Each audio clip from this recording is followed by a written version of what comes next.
Welcome to Digital Asset News. Take a top stories in cryptocurrency and digital assets, and break them down to bite-sized pieces. So today, it is Sunday, June 13th, and we've got some pretty great stories. They don't sound so good in the beginning, but I'll get to them and I'll explain why it is massively good. So first up, China's cryptocurrency mining crackdown spreads to Yunnan in southwest China.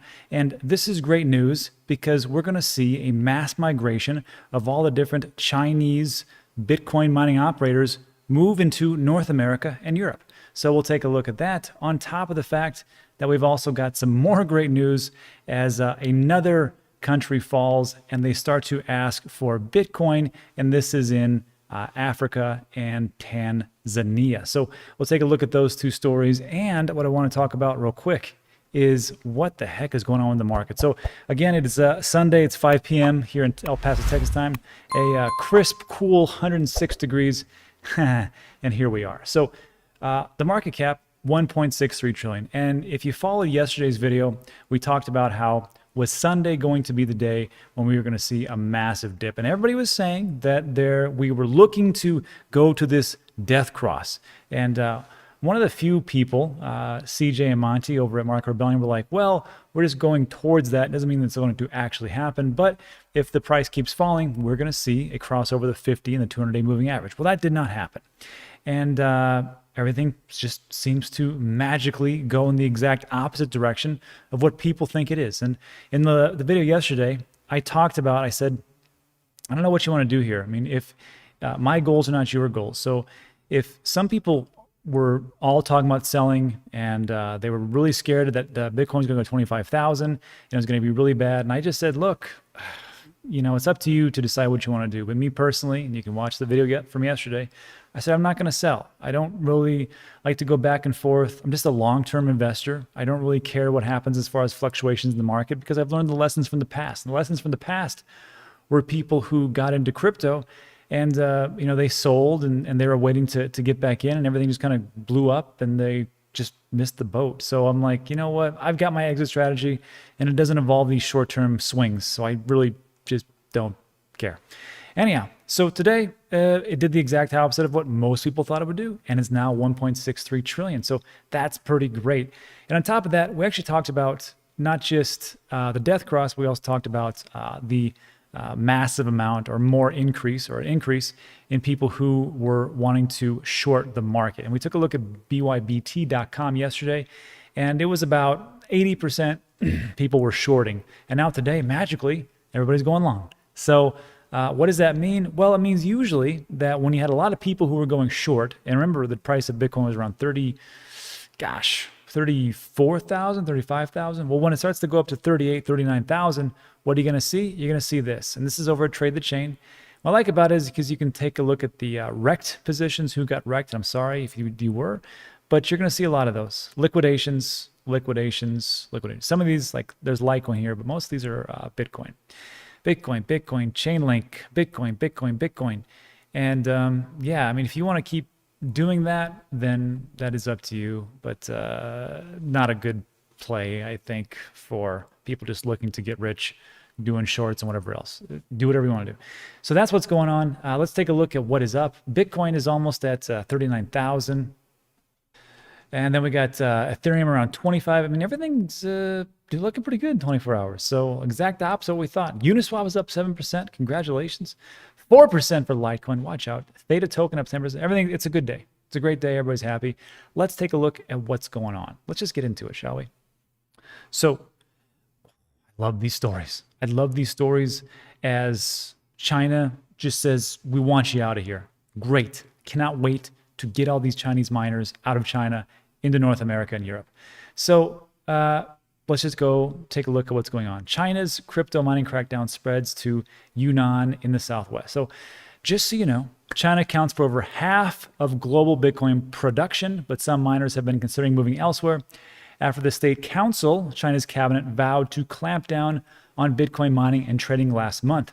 The Energy Administration of Yunnan on Friday issued a notice ordering a probe into misappropriation, that's a nice word, and unauthorized use of electricity by Bitcoin miners, vowing punishment. A copy of the notice, which sets an end June deadline, was given.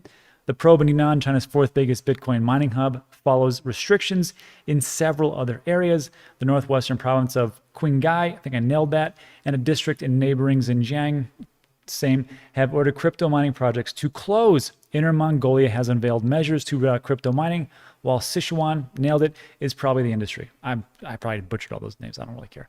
So here's the thing. There's a lot to unpack there. And I know people are screaming at this screen going, but you don't understand. All these Bitcoin miners, it's like 80%, 75 to 80% renewable energy sources. So that's not true. And then you don't understand. It's because miners from all over the world can tap into these big mining distribution centers, and they can, individual miners can go to like BTC and Antpool and all these things, and they can go anywhere they want to at any time. Hold on. So let's back up for all these things about how many are being used for renewable sources. 75%, 80%, I guess. And that's at any one given time. And you have to remember that this is information coming out of China. So if you think they're giving everything the most accurate information, not so, Mary Jo. Also, there was a great video from my friend Guy and his team over there at Coin Bureau. I'm going to direct you to this video, and he's going to break down it really simply about what's going on. He says, yes, there are a lot of renewable sources that are being used, but that's not every single time on every single week and every single month.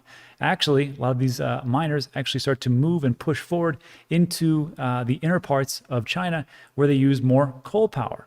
And then once this coal power is being used, that becomes a little bit more dirty of a situation. So there is that part. Also, when we're all talking about the mining situation where individuals are like, hey, I can unplug and go anywhere I want to. That's true, you can. But have you seen these mining centers that are being set up in China? It's like rows and rows. It's like hundreds and thousands of different mining rigs that are put all together. So you may be able to tap in as an individual miner in your apartment or your house, or maybe you got a set of 5 or 10, and you're setting up to like some of these pools.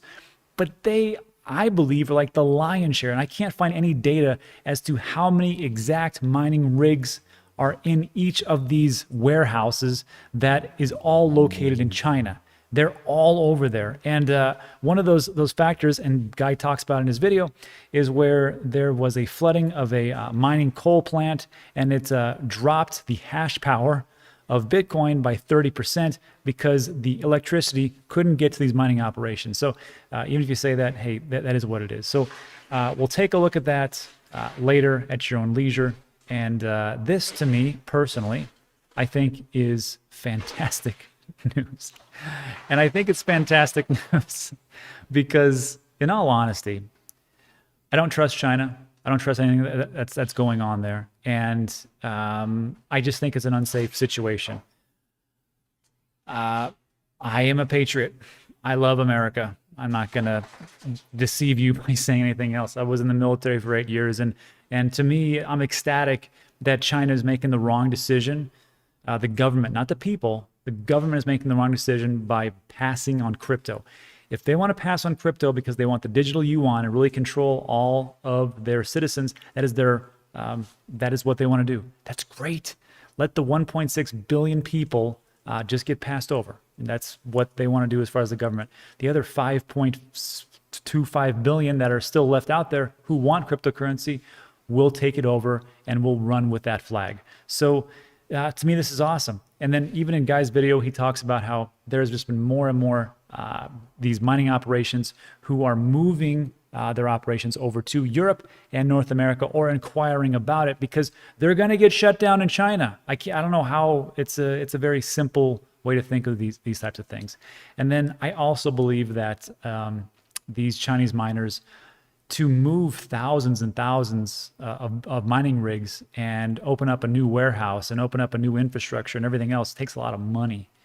And where are they going to get that money? Well, they mine Bitcoin. So they would probably sell that Bitcoin to fund their operations to move to a West Texas, to move to a Canada, to move to Central Europe, Kazakhstan or whatever to start up their mining operations. So to me, I think this is just short-term pain, which will lead to long-term gain. And I, for one, am extremely excited that this is happening. And I'm happy that this is going to move out of China and actually become a more stable infrastructure for the Bitcoin blockchain and the whole network as a whole. So let me know what you think in the comment section, and let's move on to our next piece. And this is also great news. We did a video a couple of days ago, and I called it First of Many. And this was actually 4 days ago. And this is when we talked about El Salvador and what was going on with the president coming in and saying, hey, we're going to use Bitcoin as legal tender. I thought, well, this is in Central America. It should spread pretty fast. I didn't think it was going to spread to Africa, but here we are. But I said it was first of many. And this is just one more country who's like, you know what? Crypto is the right way to go. So this is president of Tanzania calls on the central bank to prepare for the use of cryptocurrency. And she states, we have witnessed the emergence of new journeys through the internet. My call to the central bank is to start working on that development.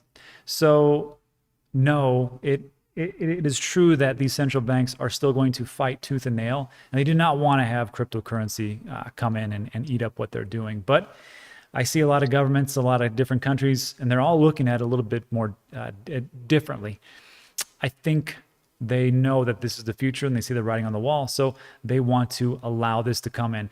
And one of the projects that is really working to these third world countries, I have to say it again, is Cardano. So with Cardano, you've got projects like World Mobile Token, WMT, where over on Dan Clips, Digital Asset News Clips, it's my second channel.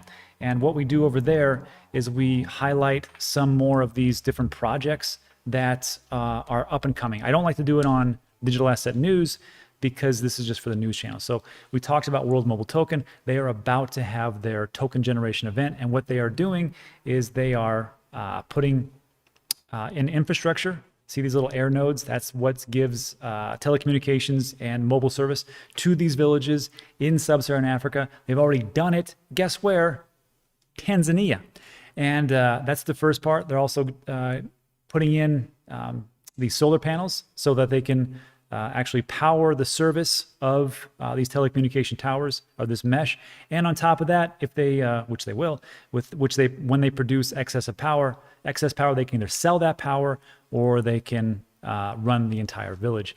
And this is what World Mobile Token is doing as far as the first part of infrastructure. The second part is using World Mobile Token, which is built on the Cardano blockchain to provide digital ID, to provide payments, to provide finance, to provide healthcare, to provide recording of different assets and properties and land, all those great things. So I see this all kind of coming together. I just think it's great news, and that's why over on Dan Clips, we're trying to get these Cardano projects, which are all either ready to launch, have launched a little bit, or are going to do a heavy launch in August when the smart contracts, the Alonzo integration goes live. So that's why we are doing those. We've already talked about World Mobile Token, Charlie, which is the Oracle, Indigo Protocol, and we just did one, which I thought was a really good one with my friend Hashoshi. YouTube Hashoshi. We took a look at Card Starter, which is a launch pad. So you can check those out. I'll link Dan Clips. Dan Clips, all you gotta do is just Digital Asset News Clips in YouTube, and it'll pop up. This will pop up. I even put this in a playlist so you can find it quite easily. But yeah, I mean, honestly, I think these are good days. So I just wanted to give everybody a quick heads up of what is going on. The real question, though, well, first of all, just to make sure everybody knows, I always look up things, is Tanzania right here in the middle part of Africa. The next question really is which one's the next countries to fall, where they start to say, you know what, we want to use Bitcoin, we want to use Ethereum, we want to use a Cardano, we want to use a tomato coin, whatever they want to use, because they see the writing on the wall of what cryptocurrency is. I think in a lot of these places, the banks just passed them over because they're unbanked and underserved, and it didn't really work out because the banks just didn't really want to really get in there because it wasn't cost effective. They're going to bypass all the years that we had with the banks, and they're just going to leap over to blockchain. And that's why I think Cardano is doing the right thing to get into Africa, because that's the next big one. And lastly, I'll just say this. The CEO of Paxful came out and said that as far as peer-to-peer, the most people using Bitcoin, peer-to-peer wise, is in Africa. Let that sink in. All right, so that's it for today. Just give that quick update. I'll link Guy's video in the description. If you like that video, give it a thumbs up. Also consider subscribing. A lot of things we talk about on this channel are very time sensitive, so consider subscribing. Also follow us at Twitter on News Asset. A lot of things we talk about those things first over on Twitter, then we bring it into YouTube. So that is it for today. Thanks so much. I appreciate it, and we'll see you in the next one.